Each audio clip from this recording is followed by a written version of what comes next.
నమస్కారం ఫ్రెండ్స్, మన ఛానల్కు స్వాగతం. ఈరోజు మనం కట్టెల పొయ్యిపై మట్టి కుండలో ఎంతో రుచికరమైన చికెన్ కర్రీ ఎలా చేయాలో చూద్దాం. అయితే ఆలస్యం చేయకుండా రెసిపీని ప్రారంభిద్దాం.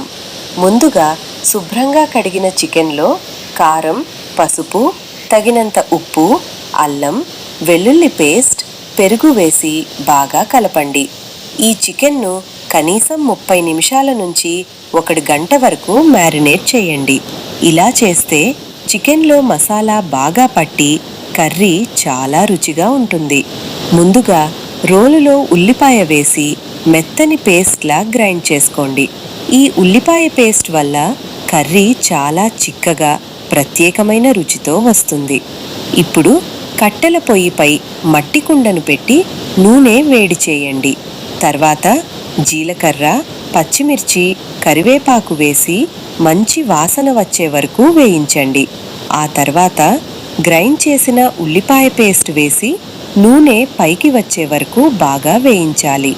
ఇప్పుడు ముందుగా మ్యారినేట్ చేసిన చికెన్ను కుండలో వేసి మూత పెట్టి కట్టెల పొయ్యిపై మీడియం మంటలో ఉడికించండి. మధ్య మధ్యలో కలుపుతూ ఉండండి. చివరగా గరం మసాలా, కొత్తిమీర వేసి మరో 5 నిమిషాలు ఉడికించండి. అంతే. పొయ్యి మీద మట్టి కుండలో చేసిన ఈ చికెన్ రుచి అద్భుతమండి.